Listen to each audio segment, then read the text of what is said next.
जाना है माँ। क्यों बेटा? राम जी को जाना है ना। अच्छा फिर ठीक है, राम जी जा रहे हैं तो उनकी सेवा करना। और सुनो, हमसे आज्ञा क्यों ले रहे हो? हम तुम्हारी माँ छोड़ी हैं, फिर कौन हो? तात तुम्हारी माँ तो वैदेही, तुम्हारी माँ वैदेही मतलब सीता है। पिता राम सब भांतु स्नेही। आज से मैं तुम्हें राम और सीता के हवाले करती हूँ। क्या बात है! वही माता माता है जो अपने पुत्र को भगवान के श्री चरणों में समर्पित कर दे। लक्ष्मण जी को समर्पित करने वाली माता सुमित्रा।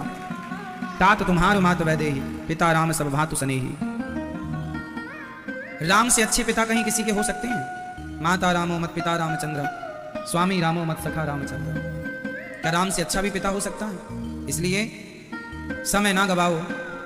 वही माता माता है जिसने अपने पुत्र को भगवान के हवाले कर दिया हो, सेवा में समर्पित कर दिया हो। आगे पुत्रवती जुवती जगजोई, रघुपति भगत जा सुसुत होई। पुत्रवती वही है। बताइए, बंध्या नारी किसे कहते हैं? जिसे सामान्य भाषा में बांझ कहते हैं। बांझ नारी किसे कहते हैं? आप लोग बांझ की गलत परिभाषा करते हैं। आप लोग कहते हैं जिसको बेटा नहीं होता या बेटी नहीं होती, आप लोग उसे कहते हैं, पर शास्त्र ऐसा नहीं कहते। शास्त्रों का दृष्टिकोण अलग है। संत ऋषि भक्त वो कहते हैं आपके यदि 4 बेटे हैं, आपके यदि 5 बेटे हैं या 2 बेटे हैं या 1 बेटा है, आपके बेटे 2-4 बेटे हैं, पर चारों बेटे भगवान से विमुख हैं।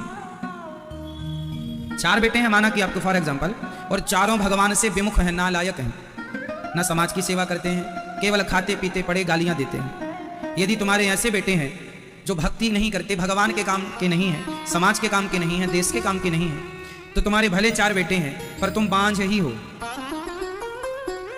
भगवान से विमुख जिस मां के पुत्र हैं वह माता बांझ ही है। पुत्रवती वही है।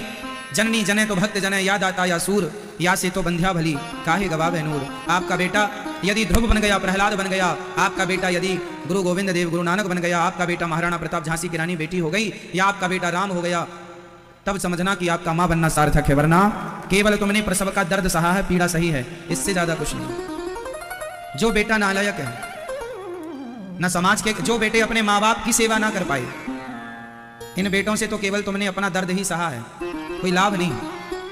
पुत्रवती जुवती जग सोई, वही नारी पुत्रवती है जिसका बेटा लायक है। तो बांझ कौन है? जिसके बेटे हैं पर भगवान से विमुख है, वह स्त्री बांझ है। विमुख मीन्स जानते हैं? जो भगवान की तरफ नहीं देखते, जो भगवान को नहीं मानते, जो सेवा नहीं करते, वह पुत्र होना ना होने के बराबर है। आप लोग कहते हैं जिसके बेटा नहीं है, बेटी नहीं है, आप लोग उसे कहते हैं ना, गलत कहते हैं। जिसके है वह भी बांझ है यदि उसके बेटे धर्म के रास्ते पर नहीं है तो। लक्ष्मण जी की मां कह रही है, बेटा जा, तेरा जन्म लेना तब सार्थक होगा जब तू राम जी की सेवा में लग जाएगा। मानव तन मानव जीवन तब सफल है जब यह मानव तन, ये शरीर भगवान की सेवा में लग जाए, किसी काम पे आ जाए। ये शरीर वैसे तो किसी काम का नहीं है, सेवा कर लो बस। जब राम जी अयोध्या से, राम जी माता सीता जब जाने लगे और आखिरी बार राम जी अपने पिता श्री को प्रणाम करने गए तो वहां कैकेयी मां खड़ी थी। मंथरा ने कहा, अरे सीता तू भी वनवास जा रही है? हाँ, पति के साथ। माता सीता को राम जी ने बहुत रोका, आप मत चलो मत चलो। माता सीता ने कहा, मैं मर जाऊंगी आपके बिना, आपके बिना भी कोई जीवन जीवन है। पति का दुख ही पत्नी का दुख है और पति का सुख ही पत्नी का सुख है। राम जी ने कहा, वहां बड़ा कष्ट उठाना पड़ेगा। माता सीता ने कहा, हम आपके लिए सारे कष्ट उठाएंगे। पत्नी का धर्म है कि वो किसी भी स्थिति पर अपने पति का साथ ना छोड़े। पति अंधा हो तो भी पत्नी साथ ना छोड़े, पति लंगड़ा हो, पति बहरा हो, पति काना हो, पति गरीब हो, पति कैसा भी हो, नारी उसका पूर्ण साथ दे, और पत्नी कैसी भी हो, पति उसका पूर्ण साथ दे। यही है पति पत्नी का साथ, यही है पति पत्नी की परिभाषा। पत्नी कैसी भी हो, ना वो उसका साथ छोड़े, और पति कैसा भी हो, ना वो उसका साथ छोड़े। बस सुंदर हो तुम तो भी प्यार वही हो, और बुढ़ापे की चमड़ी ढीली पड़ जाए तो भी प्यार वही हो। ये पति पत्नी है। ये नहीं कि जब तक आप सुंदर हैं तो प्यार करेंगे। बुढ़ापे का चेहरा अलग होता है, जवानी का चेहरा अलग होता है। बुढ़ापे की, जवानी की चमक अलग होती है। लड़की बूढ़ी हो जाए तो उसकी शादी होना मुश्किल हो जाती है, क्योंकि चेहरा डाउन हो जाता है। सब चीज़ का एक, गुलाब का एक समय होता है खिलने का। जब वो खिलता है ना तब सुंदर लगता है। वो खिला हुआ भी यदि 4-6 घंटे हो गए तो झड़ना शुरू हो जाता है। वैसे ही तुम्हारा जीवन है। जवानी तुम्हारी गुलाब की तरह, खिले हुए गुलाब की तरह है, और बुढ़ापा वो शाम है जहाँ गुलाब की कलियाँ, पंखुड़ियाँ झड़ने लगती हैं। ये शरीर गुलाब की तरह है। माली यावत देख कर कलियन करी पुकार, फूले फूले चुन लिए काल हमारी बार। अर्थ क्या है? एक बगीचे में गुलाब खिला था, बहुत सारे गुलाब खिले थे, तो माली आया और खिले खिले गुलाबों को तोड़ लिया। तो जो कलियां थी छोटी छोटी, जो अभी छोटी सी थी, जो कल गुलाब बनेंगी, वो कहने लगी कि आज वो टूटे हैं, कल हमारा नंबर है। आज खिला हुआ पुष्प टूट गया है, आज हम नहीं खिले, कल खिलेंगे तो कल टूटेंगे, और टूटने के बाद ये रहा गुलाब, अभी अच्छा है, अभी भी अच्छा है, ये देख लीजिए। पर ये जो सुंदरता है इसकी बस कुछ घंटों की है, कुछ महीनों की नहीं कह सकते, है ना।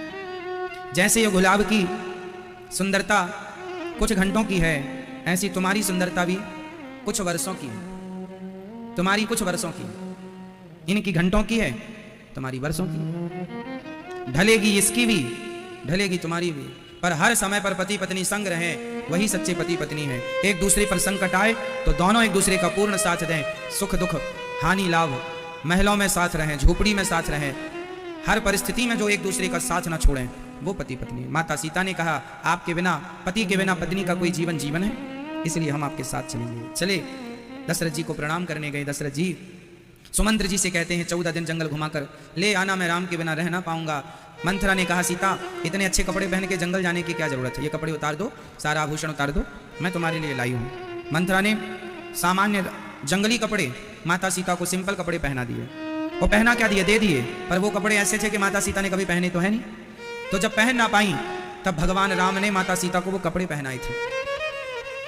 जो काम पत्नी से नहीं बनता ना, वो काम उसका पति उसे सिखाए समझाए। राम जी ने माता सीता को कपड़े पहनाने सिखाए, वो कपड़े जो जंगली पहली बार माता सीता ने देखे थे, माता सीता ने पहने हैं।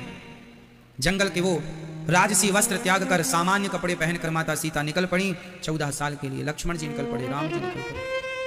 चलते चलते सारा गांव नगर शहर साथ हो गया। राम हमें छोड़ कर ना जाओ, बालक वृद्ध विहाय ग्रह, लगे लोग सब साथ, सारे लोग साथ, हम आपको छोड़ कर ना जाएंगे। हे राम हमें छोड़ कर ना जाओ, हे राम हमें छोड़ कर ना जाओ। रामचरितमानस में गोस्वामी जी लिख रहे हैं कि जब राम जाने लगे तो बच्चे बूढ़े रोने लगे, बिलखने लगे, चीखने लगे, चिल्लाने, राम हमें छोड़ कर ना जाओ, राम हे राम हमें छोड़ कर ना जाओ। जब ये कहने लगे तो गोस्वामी जी लिखते हैं कि अयोध्या में इतना दुख हुआ, लोगों को इतना दुख हुआ राम के वनवास जाने में कि दुख को भी दुख लगा। उस दिन कौन दुखी हुआ? दुख महाराज भी, दुख को भी दुख हुआ। राम को वनवास जाते देख किसे दुख हुआ? इंसानों की छोड़ दीजिए, बच्चे बूढ़े स्त्री पुरुषों की छोड़ दीजिए, दुख को भी दुख लगा, दुख को भी दुख लगा। कैसे जिएंगे तुम्हारे बिना? चलत राम लखी अवध अनाथा, राम जी के जाते ही ऐसा लगा कि अयोध्या अनाथ हो गई। बिकल लोग सब लागे साथा, बिकल होकर के सब लोग संग संग चल पड़े। कृपा सिंधु बहुविधि समझा, यही भली प्रकार से भगवान समझा रहे हैं, समझा रहे हैं। लागत अवध भयावनी भारी, मानो अयोध्या भयानक लगने लगी राम जी के जाते ही। मानो काल राति अंधियारी, मानो काल रात्रि आ गई हो। घोर जंतु समपुर नर नारी, डर पहिए कहीं एक निहारी। सब एक दूसरे को देख रहे हैं और बहुत डरे हुए हैं। घर मसान परिजन जनबूता, घर शमशान जैसे लग रहे हैं राम के जाने पर। कुटुंबी परिवार के लोग भूत और प्रेत की तरह लग रहे हैं। सुत हित मीत मनो जमदूता, बेटा माओ को यमदूत की तरह लगने लग गए। परिवार के लोग एक दूसरे को ऐसे लग रहे हैं जैसे यमदूत हों। राम के बिना भी कोई जीवन जीवन है। बागन बिटप बैली कुम्हलाही, केवल अयोध्या के लोग ही नहीं परेशान हुए, अयोध्या के लोग ही नहीं रोए, जो अयोध्या के पेड़ पौधे थे वह भी कुम्हला गए। जो वहां की वनस्पतियां थीं वह राम के वियोग को देखकर वो वनस्पतियां कुम्हला गई। बाग बगीचे में जो पेड़ खड़े थे वह भी कुम्हला गए। हाय गया कोट निकेली मृग, पुर पशु चातक मोर, पिक रथांग शुक सारिका, सारस हंस चकोर। जो हाथी घोड़े गाय हंस ये लोग थे, जब इन्होंने सुना कि राम जी जा रहे हैं तो मानो गाय उदास होकर आंसू बहाने लगी, घोड़े रोने लगे घुड़शाला में, हंस रोने लगे, राम वियोग बिकल सब ठाणे, जह तह मनहु चित्र लगी काढ़े। सब राम जी को देख करके बस चुपचाप खड़े हैं, कुछ बोल नहीं पा रहे हैं, किस से क्या बोले। नगरु सफल बनु गहबर भारी, खग मृग विपुल सकल नर नारी। वाह, सब विकल है। विधि कह कही के रातिनी कीन है, जेहि तब दुसह दुसहु दिस दीन। विधाता ने कैकई को क्या बना दिया, भीलनी बना दिया, जिससे दसों दिशाओं में उन्होंने आग लगा दी। सब ही विचारु कीन मन माही, राम लखन सी अभिनु सुख नाही। सबने मन में विचार किया कि राम लक्ष्मण और सीता के बिना अब इस अयोध्या में कोई सुख नहीं है। हमारा सुख धन नहीं, हमारे सुख तो राम है। राम है तो सुख है, राम नहीं तो सुख कहां, राम ही सुख है। सारे लोग राम जी के संग संग जाने लगे, राम जी के साथ जाने लगे। चलते चलते राम जी सबको समझा रहे हैं, रुक जाओ। रथ चला, लोग रथ पर लटक गए। सुमंत्र जी रथ एक कदम बढ़ाते हैं, लोग खड़े हैं, जाने नहीं देते। राम जी ने खड़े होकर कहा, यदि आप हमसे प्रेम करते हैं तो हमारी आज्ञा का पालन करो और हमें जाने का रास्ता दो। सब साथ में बोले, हम भी चलेंगे आपके साथ, आप अकेले क्या करेंगे, हम भी चलेंगे। जैसे लक्ष्मण जी आपके साथ, सीता मैया आपके साथ, वैसे ही। तमसा नदी के किनारे राम जी पहुंच गए। शाम हो गई, निकलते निकलते आगे बढ़ना मुश्किल हुआ। तो वहीं तमसा नदी के किनारे प्रथम रात्रि सबने विश्राम किया, किसी ने कुछ खाया नहीं, सब थके हुए थे। सब नदी की बालू ठंडी ठंडी थी। शाम हुई, सब उस बालू पर बैठकर राम जी को देखने लगे। और जब राम जी लेट गए शाम को विश्राम के लिए, सारे लोग लेट गए और सबकी नींद लग गई, सब लोग सो गए। बस 4 लोग जाग रहे थे। राम जी ने देखा कौन जाग रहा है, सब सोए पड़े गहरी नींद में, थके थे। 4 लोग जाग रहे थे। पहले लक्ष्मण जी, दूसरी मैया सीता, तीसरे सुमंत्र जी, और चौथे रथ पर लगे हुए जुते हुए घोड़े।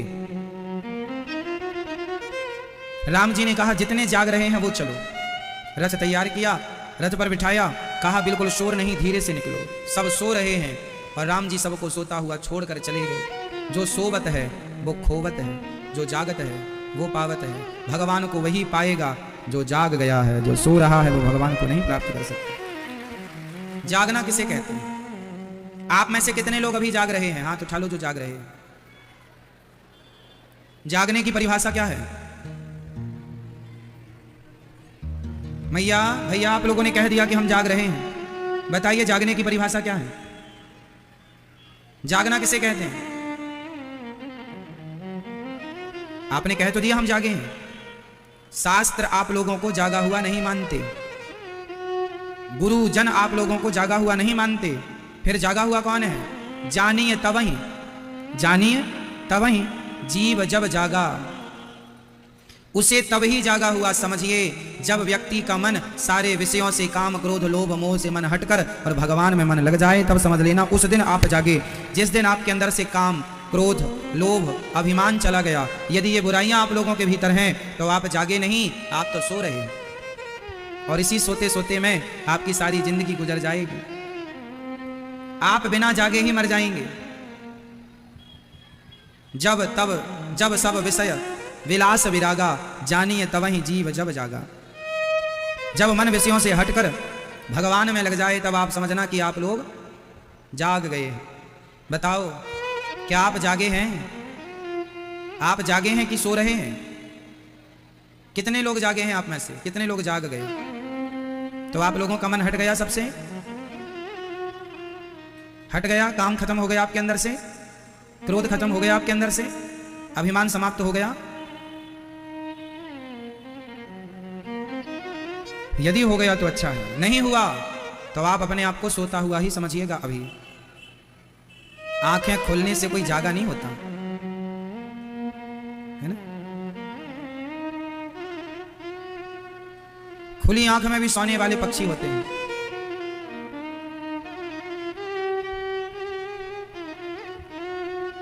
राम जी आगे चले, उनको लेकर चले जो जाग गए। लक्ष्मण जी जागे। लक्ष्मण जी जागे हैं क्यों?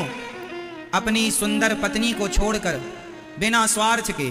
लक्ष्मण जी का क्या स्वार्थ था बताइए? राम जी के संग क्यों जा रहे हैं? आजकल कौन भाई अपने भाई का कितना साथ देता है? भाई वनवास तुम्हारा हुआ है, तुम भोगो, हम क्यों भोगेंगे? पर धन्य है लक्ष्मण जी, अपनी पत्नी, अपना अयोध्या का राज्य सुख छोड़कर जंगल में दर दर के ठोकर खाने जा रहे हैं। किसके लिए?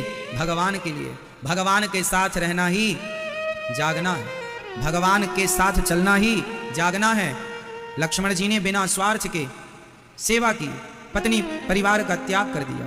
बस जीवन में त्याग आपके अंदर आ जाए तो कल्याण हो जाए।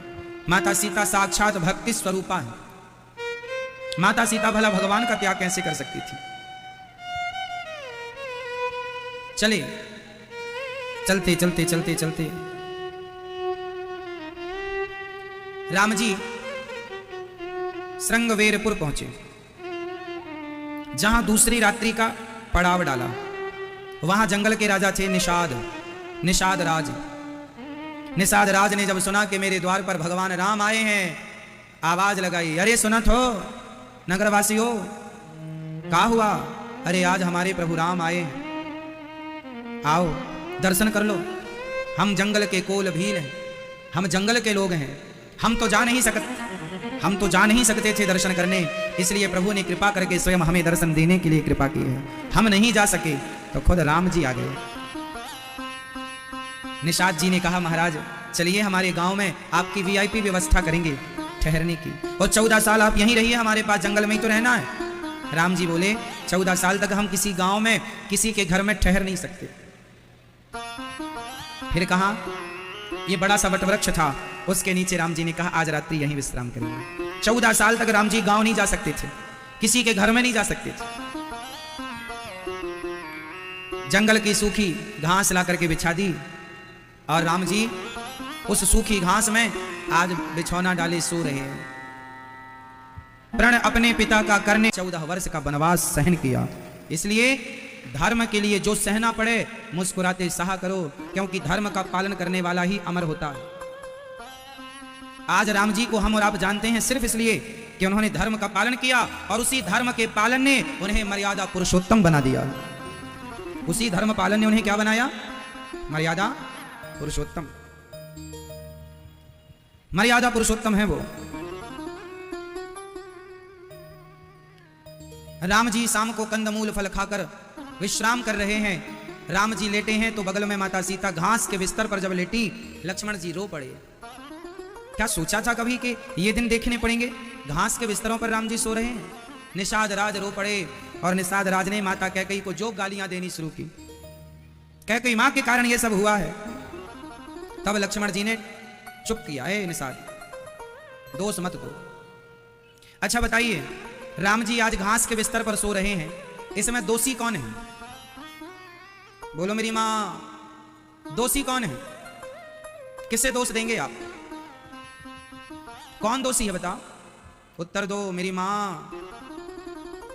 को ना काहू को सुख दुख, लक्ष्मण जी कह रहे हैं निषाद जी से, को ना काहू ना को सुख दुख करदाता, निज कृत कर्म भोग सब भ्राता। इस संसार में प्रत्येक प्राणी जो भी सुख या दुख उठाता है वह अपने ही कर्मों के कारण उठाता है। हमने आपको बताया था कि राम जी के वनवास जाने में राम जी ही जिम्मेदार हैं, राम जी ही कारण है और कोई कारण नहीं। इसलिए आज राम जी घास के बिस्तरों पर सो रहे हैं। लक्ष्मण जी कहते हैं दोष किसी को मत दो। जब जीवन में विपत्ति आए तो आप लोग किसी को दोष देते हैं, तुम्हारे कारण ऐसा हुआ, तुम्हारे कारण। एक बात बताएं मेरी माँ, किसी के कारण कुछ नहीं होता, जो होना होता है वही होता। आप कहते हैं तुम्हारे कारण, ये तुम्हारे कारण कुछ नहीं होता, आपके कारण भी नहीं होता। जो होना है वही होगा। कोई किसी को सुख नहीं देता, कोई किसी को दुख नहीं देता। प्रत्येक प्राणी अपने सुख और दुख का स्वयं जिम्मेदार है। आपके जीवन में यदि कोई संकट आ जाए तो उसके जिम्मेदार आप स्वयं हैं। किसी को दोष ना दीजिएगा। किसी को दोष मूर्ख लोग देते हैं, ज्ञानी लोग, समझदार लोग कभी किसी को दोषी करार नहीं देते। कोई बात नहीं, जो हमारे कर्मदंड हैं भोगना पड़ेगा। लिखा किस्मत में मिटता नहीं, मिटाने से समय को काट लो भैया, किसी बहाने से काटना तो पड़ेगा। इसलिए न देना दोष किस्मत को, विपत्ति तो सब पे आती है। विपत्ति आई राजा दशरथ पे, राम जब जा रहे थे वन को, न देना दोष कैकेयी को, विपत्ति तो सब पे आती है। ये विपत्ति है साहब, आती है। कोई बचा हुए तो बता देना, इसलिए दोष ना लगाओ, दोष ना लगाओ। जन्म मरणु जहाँ लगी जग जालू, संपत्ति विपत्ति कर्म रुकालू।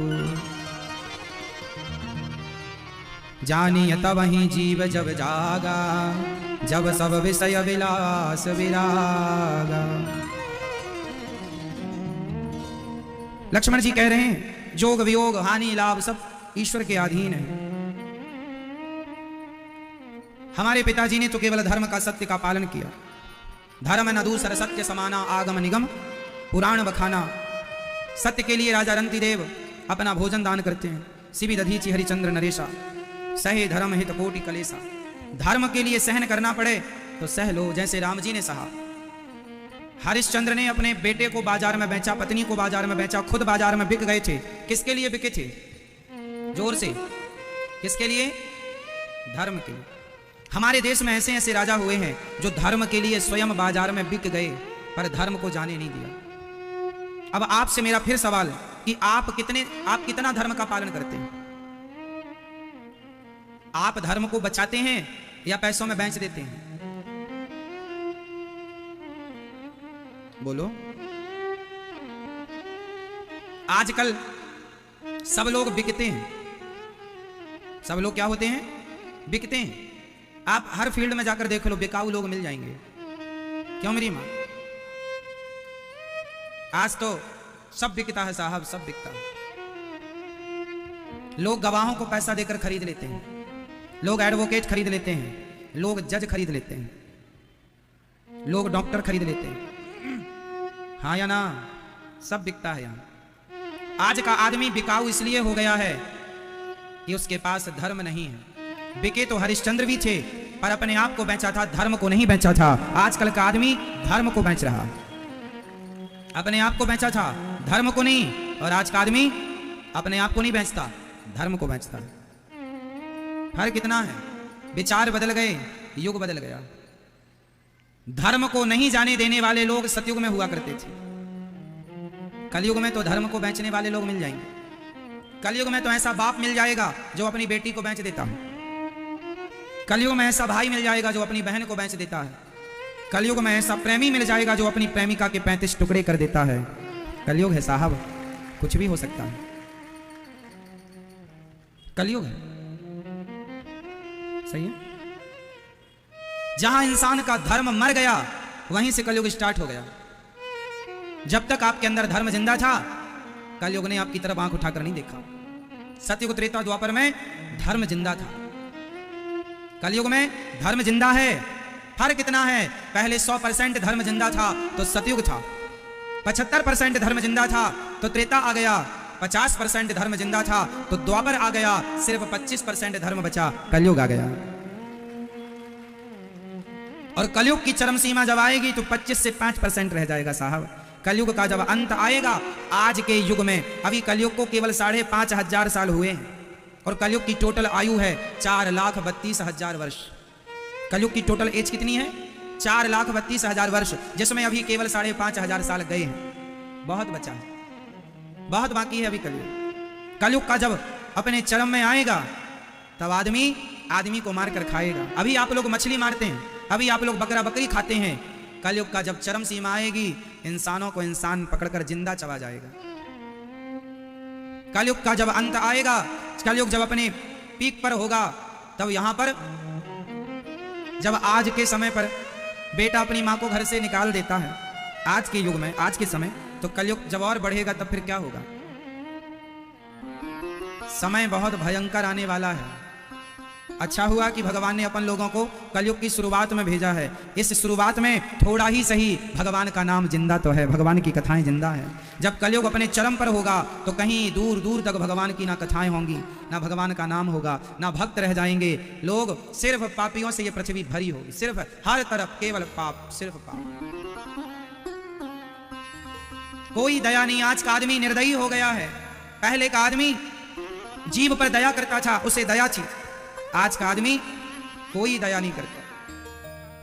दया होती तो आज इंसानों के गले क्यों काटे जाते, है ना? अभी आपने सुना ना कि लोगों को गले काटे गए। जीवित बच्चों के, जीवित व्यक्ति के गले काट दिए गए, जिंदा मार दिया गया, सिर कलम कर दिया गया। ये क्या है? आपको नहीं लगता कि इंसान जब किसी का गला, एक आदमी जब एक आदमी को जिंदा उसका गला काट रहा हो, तो बताइए क्या उस आदमी के अंदर दया है जो गला काट रहा है? नहीं। जो लोग मांस खाते हैं, जो बकरे को मारते हैं, मुर्गी मारते हैं, मछली मारते हैं, क्या आप कह सकते हैं कि इन लोगों के अंदर दया है? बोलो, आप खाते हैं मांस कभी कभी? तो बताइए, मांस खाने वालों को आप कह सकते हैं कि इनके अंदर दया है? नहीं साहब। कहने को तो मैं कह दूं कि मैं प्रधानमंत्री हूं, कह देने से क्या है? आप कहने के लिए स्वतंत्र, आप कह दीजिए कि मैं बड़ा दयालु हूं। कह देने से दया नहीं होती साहब। दयावान व्यक्ति वह है जो चींटी को भी मरता हुआ देखे तो जिसका हृदय रो पड़े, उसके हृदय में दया है। यह दया की परिभाषा है। जो निर्दोष जीवों को अपने स्वाद के लिए मारता हो कि मुझे मछली अच्छी लगती है, मुझे मुर्गी अच्छी लगती है, अपने स्वाद के लिए निर्दोष जीव हत्या करता हो, यदि दया थी तो आपने हत्या क्यों की? आपने कहा हमने तो मारा नहीं। आपने भले नहीं मारा, पर वो मरी तो आपके लिए ही है। इसलिए मूल में हत्यारे आप ही होंगे, उसकी हत्या का पाप आपको ही लगेगा। कहावत है, 100 चूहे खाकर बिल्ली हज को चली। 100 चूहे खाकर बिल्ली हज को चली। मुर्गी मांस खाने वाले लोग कहते हैं हम बड़े दयालु हैं। दया का ये स्वभाव नहीं होता, दया की ये परिभाषा नहीं। दयावान व्यक्ति तो किसी जीव की हत्या करता ही नहीं। अहिंसा ही परमो धर्म। राम जी वनवास चले हैं, सत्य के लिए इतना कष्ट उठाया। शिवी दधीची हरिश्चंद्र, आपसे यही प्रार्थना है, मर जाओगे तो दूसरा जन्म हो जाएगा, मर जाओगे तो फिर वापस आ जाओगे, पर धर्म मर गया फिर वह जीवित नहीं होगा। बेटा मर गया तो आ जाएगा दूसरा बेटा, पत्नी चली गई तो आ जाएगी दूसरी। एक राजा हुए हमारे देश में, नाम था मोरध्वज, जिन्होंने अपने बेटे को आरे से चीर कर दान दिया था। सुना है कभी? क्यों दिया था? एक ब्राह्मण आए, बोले हमारा शेर भूखा है, बूढ़ा हो गया है, उसे मांस चाहिए, पर आपके बेटे का मांस खाएगा वो। और वो वचन दे चुके थे। अब राजा बोले बेटे को मारूंगा तो हत्या लगेगी। तो बेटा आ गया, पिताजी आप मेरी परवाह ना करो, आप यदि नहीं दोगे ना तो आपका वचन मिथ्या हो जाएगा, आप झूठे हो जाएंगे कि कहकर आपने नहीं दिया, कि कहकर आपने नहीं दिया। इसलिए मैं आपका बेटा हूं, मैं आपके धर्म की रक्षा करूंगा, आप मुझे आरे से चीर कर आप अपने ब्राह्मण को दिए वचन को पूरा कीजिए। आरा लाया गया साहब। मोरध्वज ने अपने पुत्र ताम्रध्वज के सिर पर आरा रखा और जो आरा चलाया, खून की पिचकारियां निकल गईं, पर राजा के हाथ रुके नहीं। क्यों? क्योंकि बेटे को महत्व नहीं दिया, धर्म को महत्व दिया। अरे धर्म है तो 100 बेटे हो जाएंगे, और धर्म नहीं है तो धर्महीन। धृतराष्ट्र के थे तो 100 बेटे। धृतराष्ट्र के कितने बेटे थे? जोर से 100। एक भी काम का नहीं। तो आचरणहीन और धर्महीन नालायक बेटे 100 भी हो तो किस काम के? और लायक बेटा एक ही हो, अर्जुन जैसा, तो काम कर जाता है। लायक भला एक, नालायक 100 किस काम के? क्यों? कौरवों के पक्ष में भी धर्म नहीं था। धर्म होता तो भरी सभा में एक महिला के कपड़े उतार रहे हैं, क्या यह धर्म है कि आप भरी सभा में एक नारी का अपमान करें, उसे निर्वस्त्र करें? क्या यह धर्म था? नहीं। धर्म का पालन नहीं किया कौरवों ने तो सर्वनाश हुआ। धर्म का पालन नहीं किया रावण ने, क्या एक नारी को उसके पति के अनुपस्थिति में उठाकर चोरों की तरह किसी की पत्नी को आप ले आए, क्या यह धर्म था? धर्म का पालन नहीं किया रावण ने, सर्वनाश हुआ। धर्म का पालन नहीं किया कौरवों ने, सर्वनाश हुआ। धर्म का पालन नहीं करोगे आप तो आपका भी सर्वनाश होगा, और धर्म का पालन करोगे तो घर घर पूजे जाओगे, आपकी जय जयकार होगी। हरिश्चंद्र बनकर, शिवी बनकर, मोरध्वज बनकर, ध्रुव प्रहलाद और राम बनकर पूजोगे यदि धर्म का पालन किया तो। और धर्म को नहीं समझा तो परिणाम सामने। इसलिए प्राण जाए पर धर्म न जाए, प्राण जाए पर धर्मो रक्षति रक्षिता। बताइए आपकी कीमत किससे? आपका वजन यदि 75 किलो है, 80 किलो है, आप 80 किलो के आदमी हो, 70 किलो के आदमी हो, 90 किलो के आदमी हो, बताओ आपकी कीमत किससे है? आपके शरीर से या आपके धर्म से? धर्म मीन्स संस्कार। आप बहुत पैसे वाले हैं, लेकिन आपने 2 नंबर का भ्रष्टाचार करके, उल्टे सीधे काम करके पैसे कमाए। आजकल तो लोग कैसे भी पैसे कमाते हैं साहब, लड़कियों को बेच बेच करके भी लोग पैसे कमा रहे हैं। बोलो हाँ या ना? क्या गांव की बहन बेटियों का अपहरण नहीं हो रहा है? क्या किडनैपिंग नहीं हो रही है? ये लड़कियों को किडनैप करके क्या होता है? बेच दिया जाता है बड़े बड़े शहरों में, काम वाली बाई बना के रखा जाता है। बच्चों का अपहरण करके क्या लोग किडनियां नहीं निकाल रहे हैं? क्या ये केस आपने नहीं सुना?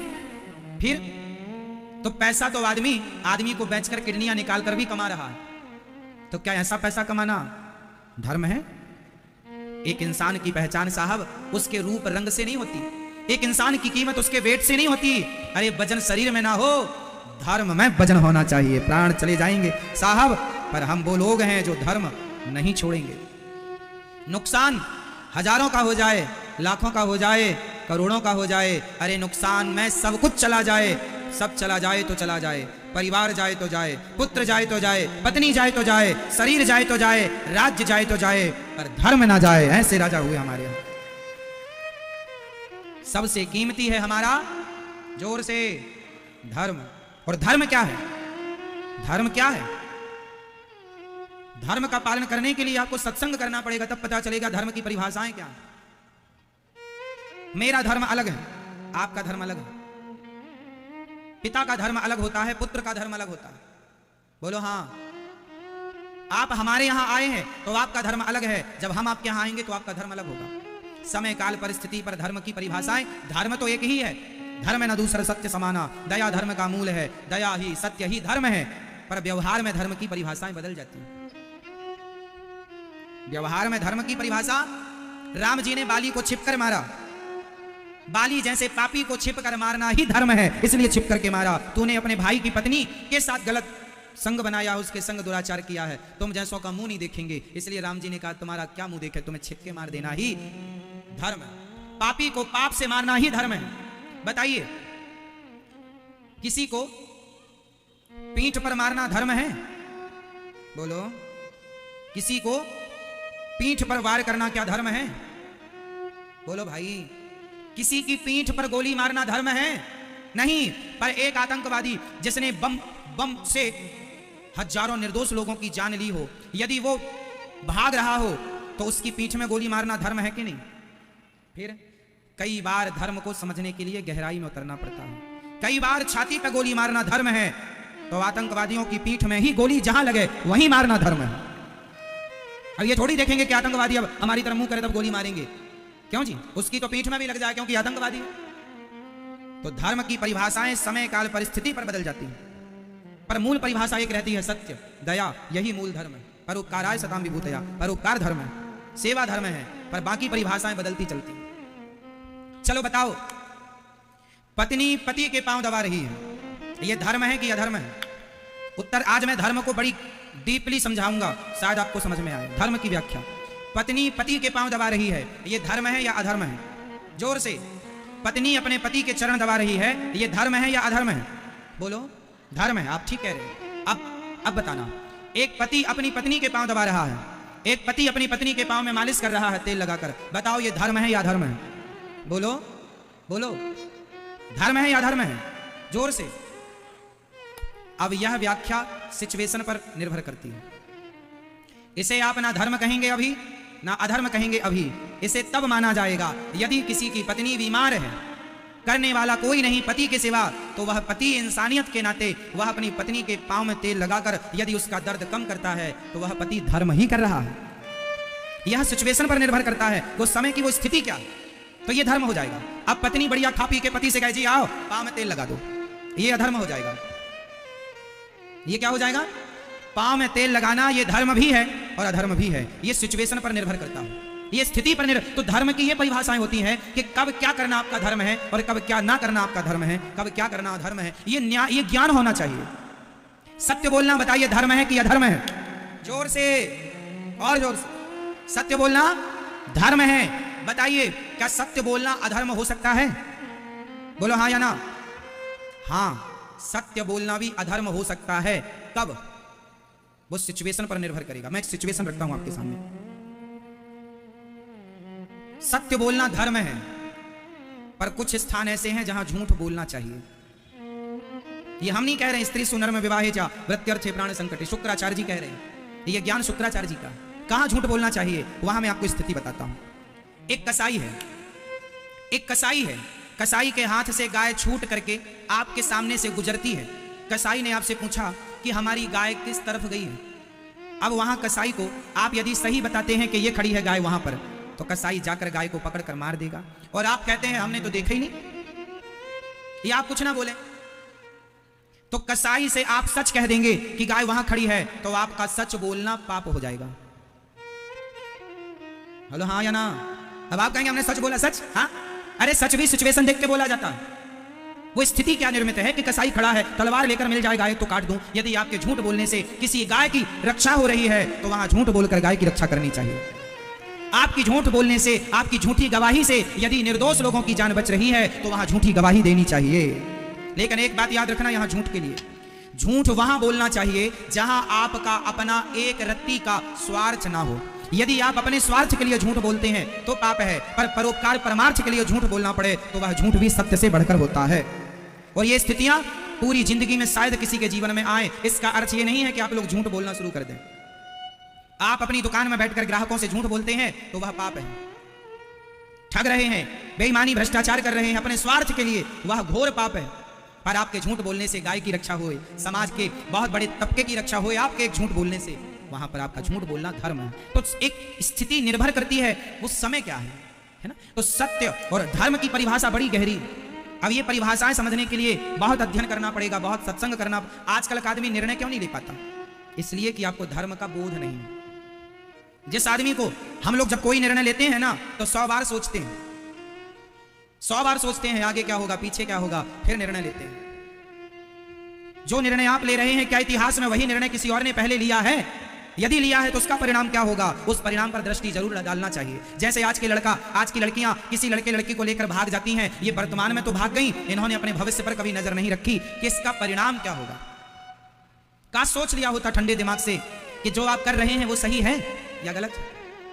आप जो बेईमानी कर रहे हैं, ठगी कर रहे हैं, भ्रष्टाचार कर रहे हैं, जरा से स्वार्थ के लिए, पैसों के लिए विचार तो कर लो, क्या बात सही है या गलत। बस एक बात याद रखना, कान खोलकर सुनना, गलत गलत ही रहेगा और उसका दंड तुम्हें क्या, तुम्हारे बाप को भी भोगना पड़ेगा।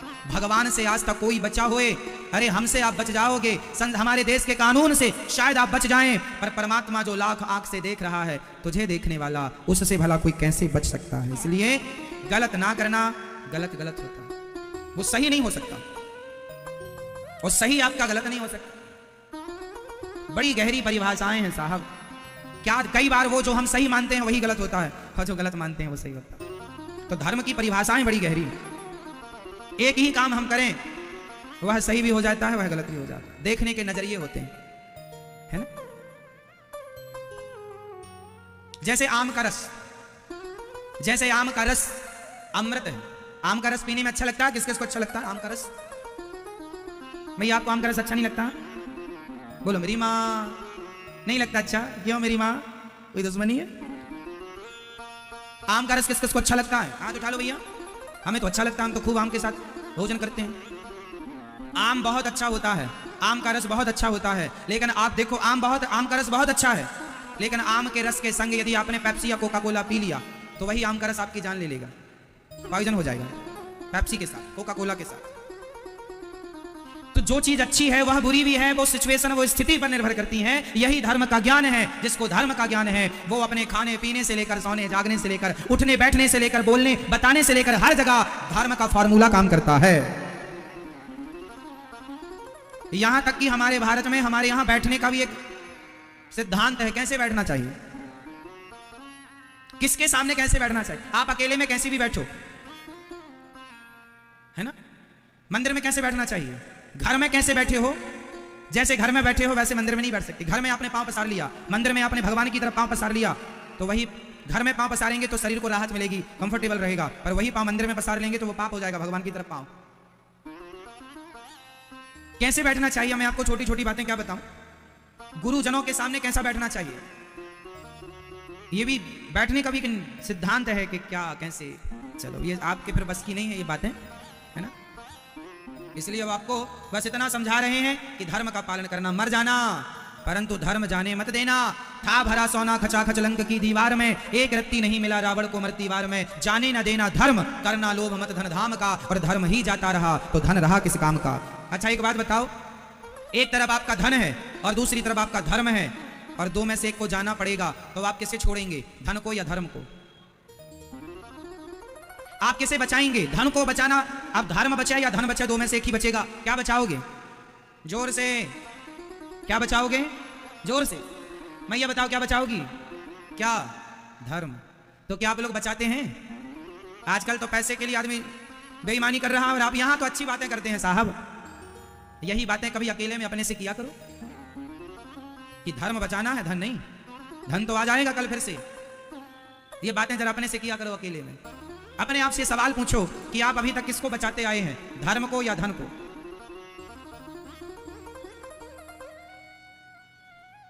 थोड़ा धर्म का पालन करना सीखो।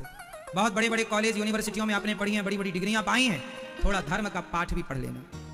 आज हमारे देश की यही तो विडंबना है, बच्चों को धर्म की शिक्षा नहीं दी जाती। बच्चों को क्या शिक्षा नहीं दी जाती?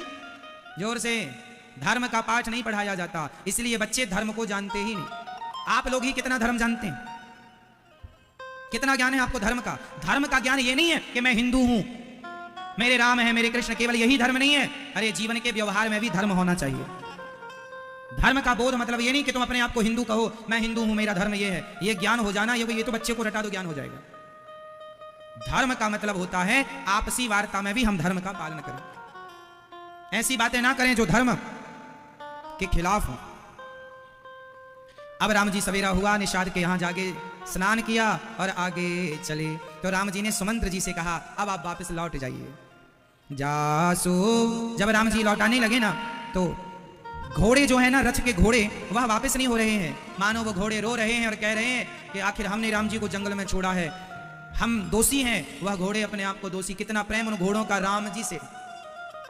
जासो वियोग विकल पशुएं से, प्रजा मातु पितु जी हहीं कैसे। राम जी उन घोड़ों को देख रहे हैं, सुमंत्र जी अयोध्या की तरफ ले जा रहे हैं, पर घोड़े तैयार नहीं हैं। हिन हिना कर राम जी की तरफ देखते हैं, जाकर राम जी के पांव को चाटने लग जाते हैं घोड़े। राम जी ने हाथ फेरा और वापस किया। जिनके वियोग में घोड़े रो रहे हो, उन राम के वियोग में उनके माता पिता, उनके प्रजाजन का क्या हाल रहा होगा, जरा आप कल्पना कीजिए। अब राम जी गंगा के किनारे आए, सुमंत्र जी वहां से आगे बढ़े हैं। अब राम जी केवट के पास नाव मांग रहे हैं, केवट से। कहां पर? गंगा के किनारे। अब राम जी केवट से कह रहे हैं, राम जी घोड़ों को देखकर रो रहे हैं। केवट की कुटिया पर राम जी रोते रोते आए। केवट बोला, सरकार आप मेरे द्वार पर रोते रोते आए हैं, हंसा कर ना भेजा तो मेरा नाम केवट नहीं। पूरी रामायण में नहीं करना चाहिए, माथा टेक कर प्रणाम करो। पुरुष को लेटकर प्रणाम करना चाहिए। पुरुष चाहे तो घुटने रख के वो भी माथा से प्रणाम कर ले, वरना साष्टांग प्रणाम लेटकर होता है। और साष्टांग प्रणाम में भी पुरुषों को इस बात का ध्यान रखना चाहिए कि जो कमर का अंग का, जो हमारी योनि का हिस्सा है, वह ऊपर उठा होना चाहिए उस समय जब प्रणाम आप लेटकर कर रहे हो, है ना। और स्त्री का जो हृदय है, स्त्री का जो हृदय है, वह पृथ्वी से कभी टच नहीं होना चाहिए। यह एक मर्यादा है। स्त्री की छाती पृथ्वी मां में टच नहीं होना चाहिए, इसलिए साष्टांग प्रणाम आपके लिए वर्जित है। आप घुटने टेक कर माथा जमीन में रखकर प्रणाम कीजिए। और पुरुष भी जब प्रणाम करे तो अपनी कमर को थोड़ा सा ऊपर उठा के रखें। ये साष्टांग प्रणाम का नियम है। पर लोगों को जितना ज्ञान है उतना लोग करते हैं, कोई अपराध नहीं है, पर फिर भी यदि ज्ञान है और फिर हम उस प्रकार से करें तो अच्छा है। भाई लेट कर महिलाएं प्रणाम करें तो वो एक अपराध तो है ही, अब कोई माने ना माने, जो कहा गया शास्त्रों में वो करना चाहिए, जो उचित है वो करना चाहिए। तो राम जी कहते हैं आगे से कमर तक पानी है। राम जी बोले सीता कैसे पार होगी? राम जी सब देखो, सब जगह धर्म काम कर रहा है, सब जगह किसका काम पड़ रहा है? धर्म का ज्ञान है तो आप वही करेंगे जो करने लायक है, वो नहीं करेंगे जो नहीं करने लायक। जिन्हें धर्म का ज्ञान नहीं है वो भी करते हैं जो करने लायक नहीं है। इसलिए धर्म का ज्ञान पूर्ण रूप से होना चाहिए। वही शिक्षित है, वही पढ़ा लिखा है, जैसे धर्म का नॉलेज है, ज्ञान है। अब राम जी बोले क्या करें? बोले चरण धुलाओ। अच्छा ये केवट इतनी जिद कर रहा है, ये केवट कौन है? इसकी पिछले जन्म की कथा है। केवट पिछले जन्म में कौन है जरा सुनिएगा। केवट पिछले जन्म में एक क्षीर सागर में जहां भगवान नारायण लक्ष्मी के साथ विराजते हैं, वहां पर एक कछुए के रूप में केवट पिछले जन्म का एक कछुआ था। ये बार बार समुद्र में कछुआ आए और भगवान के चरणों को छुए तो शेषनाग भगवान जो फुसकारें तो भाग जाए, फिर आए चुपके से शेषनाग भगवान ने फिर फुसकारा। अब की बार इतनी जोर से फुसकारा कछुआ मरने लगा जहर से। कछुआ जब मरने लगा तो राम जी से भगवान नारायण से कहा, हे प्रभु क्या मुझे अपना दर्शन नहीं दोगे? मैं आपके चरणों को ही तो छू रहा हूं, चरणामृत लेना चाहता हूं। भगवान ने कहा अगले जन्म में हम राम बनकर आएंगे, तुम केवट बनकर आना और खूब पांव धो धो के हमारा चरणामृत लेना, इस जन्म की अभिलाषा अगले जन्म में पूरी करना। वही केवट बनकर आए और राम जी से कहते हैं आपके चरण धोए बिना मैं आपको पार जाने नहीं दूंगा, अब पांव धुलाओ। राम जी बोले अच्छा ठीक है भैया, तेरी मर्जी है, तेरी इच्छा है, चल धुल ले। ठीक है। केवट राम रजाय सुपावा, पानी कठवता भर ले आवा। केवट ने जब राम जी की इच्छा मानी जानी देखी तो केवट कठौता में पानी लाया। इतना चतुर है, कठौती में पानी नहीं लाता। केवट कहता है कठौता मीन्स पुल्लिंग, कठौती मीन्स स्त्रीलिंग। कठौती लाऊंगा और कहीं राम जी के पांव से यदि वो महिला बन गई तो कठौती से लड़की बनेगी, कठौता ले गए कि लड़का बन जाएगा तो नाव चलाने के काम आएगा। यदि बनेगा भी तो लाभ है, लड़की बनेगी तो वे विवाह करने का झंझट कहां पैसा लाएं। तो कठौता लेके गया, कठौती नहीं लाया, जबकि दोनों होती हैं कठौता कठौती। बड़े को कठौता, ये कठौता क्या होता है आप जानते हैं?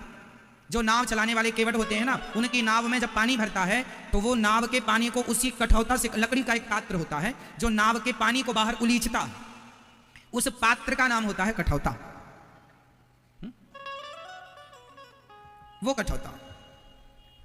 तो कठौते से केवट ने कहा चल कठौता आज तेरा कल्याण करेंगे। कठौता बोला कैसे? बोले तूने कई बार हमारी नाव को डूबने से बचाया है, तूने हमें डूबने से बचाया, आज हम तुझे डूबने से बचाएंगे। आज तुझमें राम के चरण पड़ जाएंगे तो तुम्हारी कठौता जाति अमर हो जाएगी। देख लो भले तुम भूल जाओ कठौता को, पर जब राम कथा सुनोगे तो राम कथा में कठौता आएगा ही आएगा, तुम्हारी जाति अमर होगी।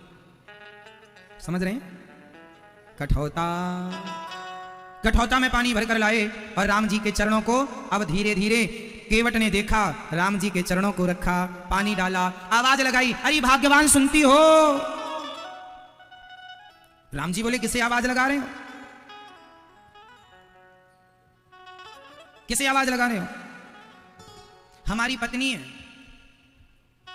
हमारी पत्नी है, हमारी आंखें थोड़ा कमजोर हो गई हैं, हमारी पत्नी देखेगी कि कहीं धूल तो नहीं लगी। तो पत्नी को भी बुलाया और गुड्डू को भी आवा, गुड्डू सुनो तुम भी आओ। गुड्डू भी आया दौड़ के, देख बेटा पांव में कोई धूल वूल तो नहीं लगी। राम जी बोले जल्दी पांव लगाओ हमें, अब तुम सबसे पांव धुलवाओगे। केवट बोला तो नहीं धुलना पांव, जाओ अपने से जाओ, हमें यदि पांव नहीं धुलवाया हमारे मन से हम पार वार नहीं लगाएंगे। लक्ष्मण जी बहुत देर से सुन रहे थे, गुस्सा आ गया, जब देख बहुत बोल रहा, निकाला धनुष बाण, अभी मार देंगे तुझे और मैं खुद ना चला के चला जाऊंगा। पूरे खानदान को बुला रहा है पांव धुलने के लिए। केवट ने जब डांटा तो हाथ छोड़ दिया, केवट कटौता उठाता और केवट बोला लक्ष्मण जी मार दो मुझे और आज तो मेरा मरना सार्थक हो जाएगा। क्यों? बोले जब यमराज जी के पास जाऊंगा यमराज जी पूछेंगे तुम्हें किसने मारा, क्यों मारा, तुमने क्या अपराध किया था, गवाह कौन है, तो मैं क्या बताऊंगा।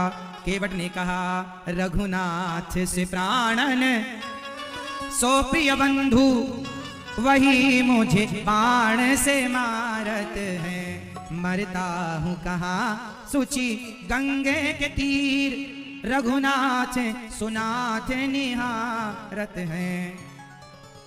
अपराध यही से दास कहे, अपराध यही दास कहे, रघुनाथ के पांव पखारत हो, अपराध यही इस दास का है, रघुनाथ के पांव पखारत हो। केवट कहता है यदि लक्ष्मण जी आपने हमें मार दिया तो यमराज जी से हम कहेंगे कि हमें लक्ष्मण जी ने मारा है। क्यों मारा है? क्योंकि हम राम जी के चरण धोना चाहते थे। यदि राम जी के चरण धोने के अपराध में यदि इसका दंड मृत्यु है तो लक्ष्मण जी हमें 100 बार मार दो, पर राम जी के चरण धोए बिना पार ना लगाऊंगा। और गवाही कौन? मरता हूँ कहाँ सुचि, गंगा के किनारे जहां मरने को लोग तरसते हैं, मरता हूँ कहाँ सुचि गंगे के तीर और गवाही रघुनाथ सुनाथ निहारत है। मेरी गवाही राम जी देंगे, अपराध यही इस दास का है, रघुनाथ के पांव पखारत। केवल चरण धोने का अपराध लक्ष्मण जी ने बाण बाण छोड़ दिया। सुनी केवट के बैन प्रेम लपेटे अटपटे, विहसे करुणा ऐन चितई जानकी लखन तन। आज राम जी ने केवट की बातें सुनकर हंसने लगे और जानकी जी की तरफ देखने लगे। जानकी जी देख रही हो ना? क्या स्वामी जी? जानकी जी मतलब सीता मां भगवान के एक चरण दबाती हैं। भगवान के एक पांव में माता सीता का अधिकार है और एक पांव में लक्ष्मण जी का अधिकार है। आज देखो ये केवट है जो दोनों चरण चाहता है। इसलिए अब राम जी ने कहा भैया केवट पांव धो लो। अब पांव घिस घिस के धुल रहा है। गुड्डू तुम भी देखो और भाग्यवान तुम भी अच्छे से देखो, कोई धूल ना रह जाए। जब चरण धोया तो चरण धोते धोते हिलाने लगा राम जी को। राम जी बोले गिराएगा क्या? अच्छे से धुल, मैं गिर जाऊंगा।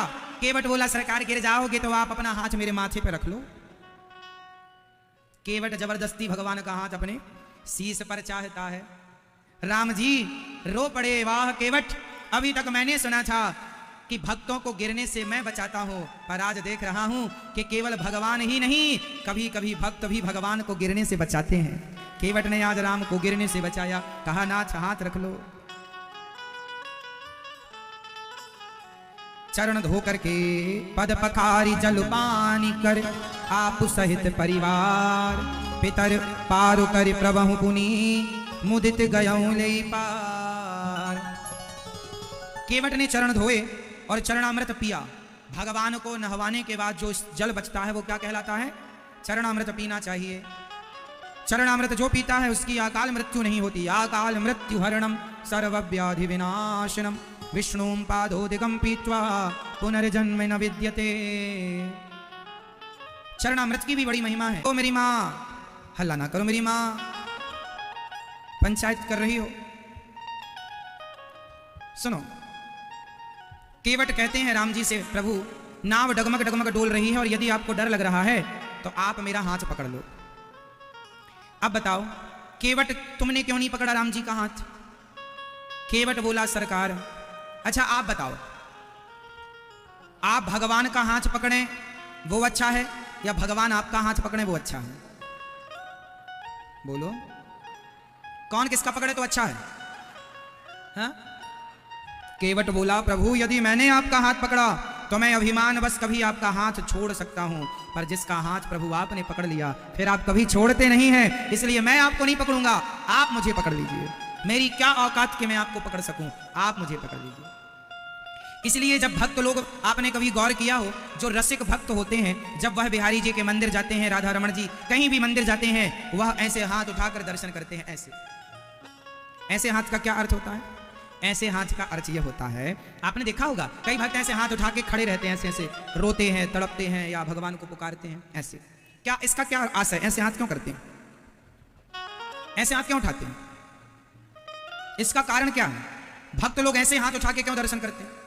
और आप लोगों से हम जब कहते हैं, जब कहा जाता है, जय लगाई जाती है बोलिए राजा रामचंद्र भगवान की, तो अपने आप लोगों के हाथ ऊपर ऊपर हाथ ऐसे का क्या अर्थ है? इसका अर्थ है आपके घर में छोटा कोई बच्चा है तो ये बात उससे आप सीख सकते हैं। छोटा सा बच्चा जब आपकी गोद में आना चाहता है तब वह सबसे पहले क्या करता है? अपने हाथ उठाता है। हम ही वही छोटे बच्चे हैं जो भगवान की गोद में जाना चाहते हैं, इसलिए हाथ उठाकर कहते हैं प्रभु हमने हाथ उठा लिया। जैसे माँ छोटे से बच्चे को गोद में ले लेती है, आप भी हमें अपनी गोद में ले लीजिए, इसलिए हाथ उठाया जाता है। ऐसे भक्त लोग हाथ उठाकर भाव से कहते हैं हे प्रभु हमें स्वीकार कर लीजिए, इसलिए हाथ बढ़ाते हैं। हम छोटे केवट हैं, आप बड़े केवट।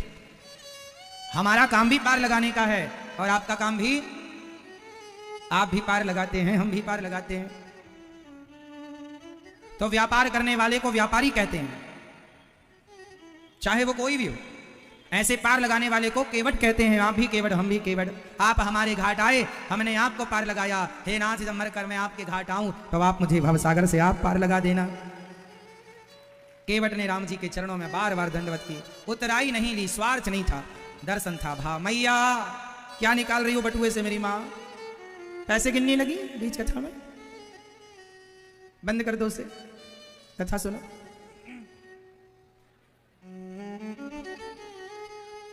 अब राम जी केवट को मिल रहे हैं, आगे चले। राम जी भरद्वाज ऋषि जी के पास गए। अब वहां से आगे चले, भरद्वाज जी के पास गए हैं और राम जी ने भरद्वाज जी से मिलकर उनको प्रणाम किया, उनके चरणों में मत्था टेका, प्रणाम किया, दंडवत किया। अब राम जी कुछ समय वहां रहे, गुरु जी से आशीर्वाद लिया, संतों का दर्शन किया। राम जी गुरु जी से कह रहे हैं, गुरु जी हम किस रास्ते जाएं? गुरु जी बोले यहीं से जाओ। अब आगे चले तो ते ही अवसर एक तापस आवा, तेज पुंज लघु वयस सुहावा। कहते हैं उस समय भगवान का दर्शन करने स्वयं हनुमान जी एक तपस्वी आए। अब वो तपस्वी कौन था? कुछ लोग कहते हैं वह तपस्वी हनुमान जी हैं, कुछ लोग कहते हैं स्वयं गोस्वामी तुलसीदास जी। अब आप कहेंगे वो तो त्रेता की घटना है, तुलसीदास जी तो कलयुग में है। महापुरुष सारे समय रहते हैं मेरी माँ, महापुरुष आते हैं धरती पर अवतार लेकर, वो ऑलरेडी बैकुंठ में पहले से हैं, तो रूप बना के दर्शन करने चले गए, तो भगवान का दर्शन करने आए। अब आगे चले। अब राम जी एक गांव से गुजर रहे हैं, राम जी को प्यास लगी, माता सीता को प्यास लगी। छके नारी नर प्रेम प्यासे, मनहु मृगी मृग देख दिया से। आज सीता माँ को प्यास लगी, चलते चलते ना थोड़ा थक गई ना माँ, प्यास लगी है। राम जी से कहती हैं माँ प्यास लगी है। तो पास में गांव की कुछ महिलाएं कुएं में पानी भर रही थी। अब गांव की महिलाओं ने टुकुर टुकुर देखा, अरे राम राम ये कौन है, जंगल से आ रहे हैं। राम जी गए और वहां पर कुएं के पास राम जी जाकर बैठ गए। महिलाएं पानी पिला रही हैं सीता माँ को, कुएं का पानी भर भर करके राम जी को, लक्ष्मण जी पानी लेकर के राम जी के चरणों में डाल रहे हैं कि थोड़ा तप गए हैं पांव, थोड़ा ठंडक मिले। और राम जी के चरणों के कांटे निकालने लग गए लक्ष्मण जी। और महिलाएं माता सीता को लेकर के थोड़ा दूर महिलाओं में जाकर बैठ गई। राम जी पुरुषों के बीच में बैठ गए। अब महिलाएं पूछ रही हैं, देवी तुम कौन हो, इतनी सुंदर हो, इतनी बड़े जंगल में क्या कर रही हो? माता सीता ने पूरी राम कहानी बताई। हम सीता हैं। अच्छा ये कौन है जो सांवले से हैं, बड़े सुंदर हैं? सीता माँ कहती हैं उनके बगल में जो गोरे हैं ना वो हमारे देवर हैं, और वो जो है ना वो हमारे देवर के बड़े भैया हैं। जैसे आपसे कोई पूछता नहीं आपके कौन है, तो आप कहते हमारे हस्बैंड हैं। माता सीता ऐसे परिचय नहीं दे रही है। हस्बैंड का मतलब क्या होता है? जिसके हंसने में बैन लग चुका है वो हस्बैंड है। अब हंस, बैंड ना बजाऊं तो कहना हस्बैंड। जिसके हंसने में बैन लगा हुआ है, हंस नहीं सकता तू। यदि आपका पति कभी बाहर देख के किसी को हंस दे, किसको देख के हंस रहे हो, कौन है, मोबाइल चेक कराओ, तो हंस भी नहीं सकता बेचारा। कुछ पत्नियां बड़ी सक्की दिमाग की होती हैं, शक करती रहती हैं। आज लेट आए हो कहां से? केवल पति सक्की नहीं होते, महिलाएं भी होती हैं। क्यों मैया सही? तो हस्बैंड है ये हमारे, ये हमारी वाइफ, ये हमारे हस्बैंड। ऐसा परिचय नहीं था हमारे देश का। पहले की स्त्रियां अपने पति को डायरेक्ट उनका नाम नहीं लेती थी। पहले की पत्नी अपने कोई पूछे ये तुम्हारे कौन है, तो पत्नी ऐसे बताती ये हमारे ऊ हैं, ये हमारे ऊ। अब मुझसे समझो क्यों भैया, आप कैसे परिचय देती हैं? आजकल तो पतियों को पति देव कहने में शर्म आती है महिलाओं को। पति देव कहें, ये देव है? पति देवता प्राणनाथ। पहले पत्नी अपने पति को क्या कहा करती थी? प्राणनाथ, प्राणनाथ। आजकल तो बस हस्बैंड है। माता सीता कह रही हैं वो जो गोरे हैं ना वो हमारे देवर हैं और वो उनके भाई हैं। अब आप समझो कि वो हमारे कौन है? समझ गए समझने वाले? ये पति, कहानी की हमारे पति। बोलने का ढंग, की मर्यादा में माता सीता ने परिचय दिया। गांव की महिलाएं बहुत स्वागत सम्मान कर रही हैं। राम जी जब आगे चले वहां से, तो उभय बीच सिय सोहति कैसे, ब्रह्म जीव बिच माया जैसे। राम जी आगे जा रहे हैं, सीता मैया बीच में और पीछे लक्ष्मण जी। ये उभय बीच सिय सोहति कैसे, ब्रह्म जीव बिच माया जैसे। आगे ब्रह्म, जीव, माया है। माया मीन्स माता सीता, माया के भी अधिपति हैं जो।